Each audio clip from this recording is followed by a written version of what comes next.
And welcome to Tuesday NEWSDAY, your #1 resource for the entire week's worth of VR news. Happy September and congratulations on making it through August. This is going to be a pretty huge month for the VR industry and I'm incredibly excited. There's more happening this month than probably the entire year for 2020, besides maybe Half Life Alyx, and I'll go over every single one of them today in this episode. Lots of stuff is about to go down, but first, this video is sponsored by Dashlane. Fills all your passwords and payments across all your devices, and you can find links in the description below, and I'll tell you about how you can manage your passwords far better and safer with Dashlane later in the video. But for now, it's time to get right into the news. Before I talk about big leaks regarding VR getting cheaper than ever, I want to talk about Medal of Honor Above and Beyond. This is Respawn's big VR game that we've been excited about for more than a year now. At Gamescom just last week, a story trailer for Medal of Honor was released, and I gotta admit, it looks pretty alright. It doesn't seem to be a Half Life Alyx contender, at least for me, but as someone that grew up playing Medal of Honor like Rising Sun and Allied Assault, Above and Beyond looks to be a very faithful entry to the Medal of Honor franchise, and I'm looking forward to that. Plus, you get to kill Nazis, so good. But there's big news regarding the game, and that's multiplayer support. Before, it was pretty silent whether there was any multiplayer or it was just a single-player game as we see most of the time in VR, but it's now confirmed that multiplayer is included. The developers seem pretty excited as well, stating that in the multiplayer you'll be able to do things that, quote, you can only do in VR, end quote. It is confirmed that Medal of Honor will include Deathmatch, Team Deathmatch, and Domination in their multiplayer modes. And why is this a big deal? Well, this is pretty much the first time a VR game is launching with a big narrative story mode that we see in something like Call of Duty, but also has the multiplayer that we see in something like Call of Duty, all in the same package. At least from a large developer, that is. I'm definitely looking forward to it, but one thing I'm not looking forward to is using Revive to play the game on my Valve Index, because Medal of Honor is in fact an Oculus Store exclusive. Now that may be a deal breaker for some, and it will certainly hurt the multiplayer population and sales quite a bit, but when I do get the game in hand, I'll make sure to let you all know if it works with Revive or not. I have some pretty big reasons to believe that Medal of Honor is releasing this month in September at Facebook Connect 7. Oh, and that's right, I gotta talk about that. Facebook Connect 7. So for the past 6 years, there's been an event called Oculus Connect. It's a place for developers, content creators, commercial VR investors, and everything in between to meet and talk VR, while Oculus usually announces its next headset or what they've been working on. Think of it as an E3, but just for Oculus and VR. Well, it's no longer being called Oculus Connect. In fact, Oculus as a somewhat independent section of Facebook no longer exists as well, and this is all in the past week.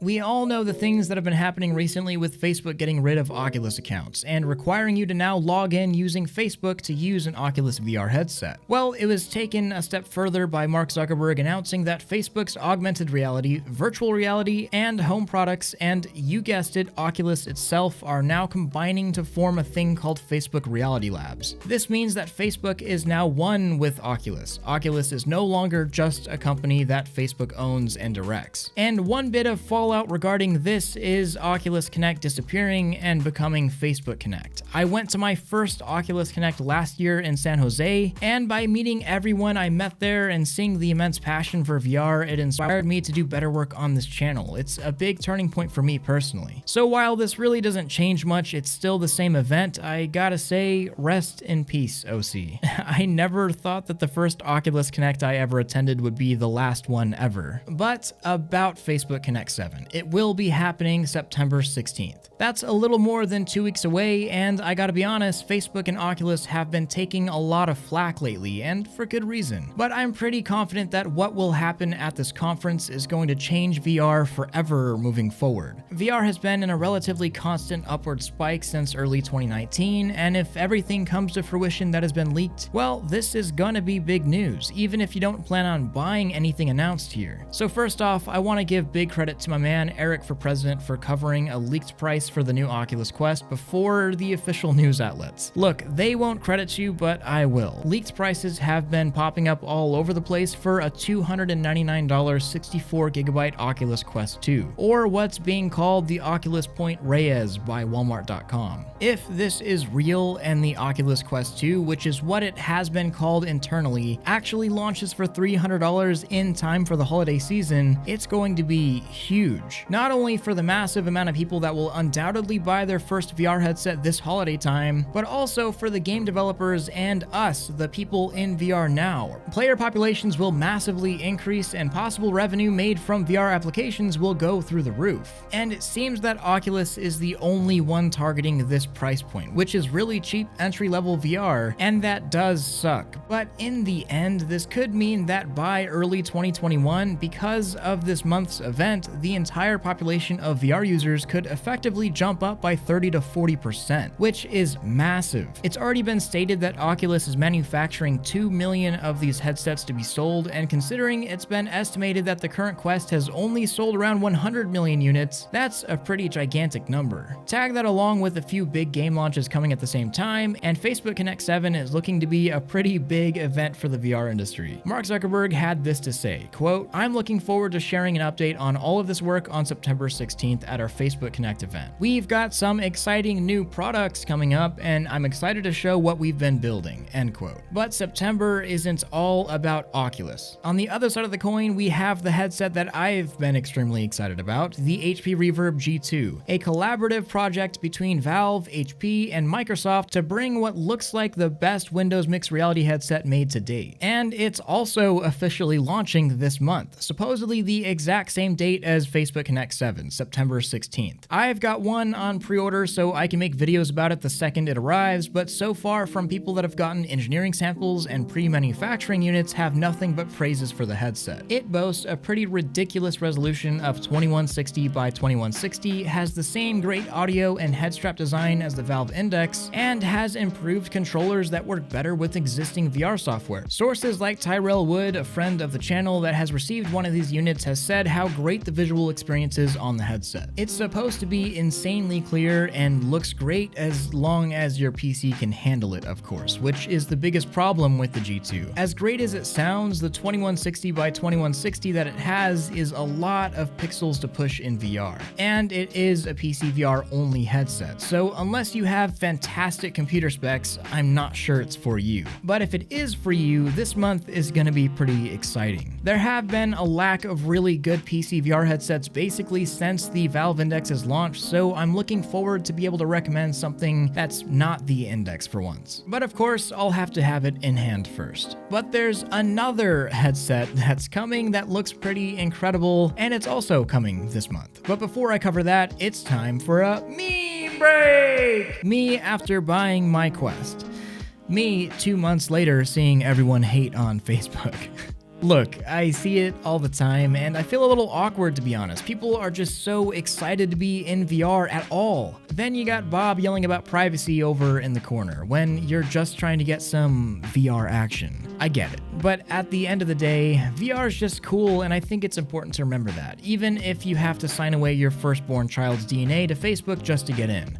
But either way, back to the news. So we've got a new headset from HP coming this month, and one, if not more, headsets coming from Facebook this month as well. But I bet you guys didn't know about this one, the Lynx. This is a VR headset that was recently redesigned to have a slick, compact feel, and basically has two modes. VR mode with the side flaps so there's not crazy light leak, and mixed reality pass-through mode where you can take the flaps off and virtual imagery can be displayed alongside the pass-through view. But here's the cool part. This is a standalone headset as well. It has 6DoF support and ships with the Qualcomm XR2 chip, the much hyped Super VR chipset made specifically for headsets like this, claiming performance more than double that of the Snapdragon 835 that is in the current that Quest. With a resolution of 1600 by 1600, a 90Hz refresh rate, and a field of view that is strikingly low at 90 degrees, it's looking to be pretty cool, albeit for a limited customer base, which makes sense considering it's selling for $1,500 and mostly to business customers. However, this is exciting news because I believe this will be one of the first XR2 headsets sold, which is exciting because the XR2 has been hailed as the holy grail of VR processors, and judging by the pricing of everything involved, it kind of makes me doubt that Oculus will be including that chip in particular into their new headsets, whatever that may be. So this could be our first look at what the XR2 looks like in hand. And now in terms of gaming news besides Medal of Honor, the game that I have been playing in the background is a game called Stride. It's releasing in just 3 days and I've been extremely pumped about it, and it's a blast so far. Not sponsored or anything, I've just been playing it early and I want to share some gameplay from a game that I've been excited about. Go ahead and throw that on your wish list on Steam. Also today I'm coming back to streaming on Twitch after a couple-week break, and I'm also working with the developers of Swords of Gurrah to give away a ton of keys during the stream. Swords of Gurrah is another game that I've been following closely through its development, and I highly recommend that you give it a shot, and if you want a chance to get it for free, then just stop by my stream pretty much right after this video, and you may get it for just that. This goes along with some big content updates for the game as well that are coming soon. It's one of the few games that handles close quarter combat really well, and like I said, I just enjoy it. But now it's time for question of the week from Ian Herm. How much scarier do I think VR would be if it read basic emotions in a horror game to fully utilize your worst fears? So this is based on last week's video where I talked about EEGs and brain-controlled VR. And currently with technology we already have, it's totally possible that a game could read basic brain activity when throwing a bunch of stimuli at you using an EEG. If a horror VR game implemented this, for example showing you a spider, then a witch or a clown, and it figured out what kind of horror stimulates your brain the most, a truly brain-adapted horror game could be possible, and it sounds absolutely terrifying if done correctly. Kinda something I would but wouldn't want to play. I don't know, what about you? Freaking Five Nights at Freddy's freaks me out, so I don't know if I can handle this for very long.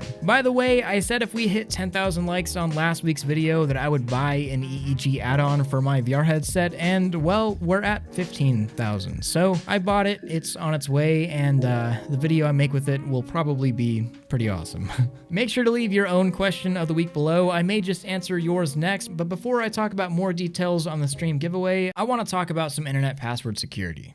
What if there was a service that made your life easier by filling in passwords for you across all of your devices, allowing you to make far more complex passwords so that your own personal security is far enhanced? Well, that is a thing, and it's called Dashlane. Dashlane can be your one-stop shop for your digital identity by managing all of your passwords so that you don't have to keep track of each one. Personal info and financials, making your digital life safe and more secure. Dashlane works across all devices, including Apple products, PCs, Android, Safari, and Chrome, you name it. Dashlane also has secure autofill features that work for your personal information and credit cards, saving you time when shopping online, a VPN to prevent prying eyes from tracking and helping you access content anywhere, plus dark web monitoring to see if your information is being bought and sold illegally. To give it a try for free on your first device, go to dashlane.com/thrillseeker and use my promo code thrillseeker to get 50% if you want to upgrade to premium. Otherwise, it's free, so give it a shot.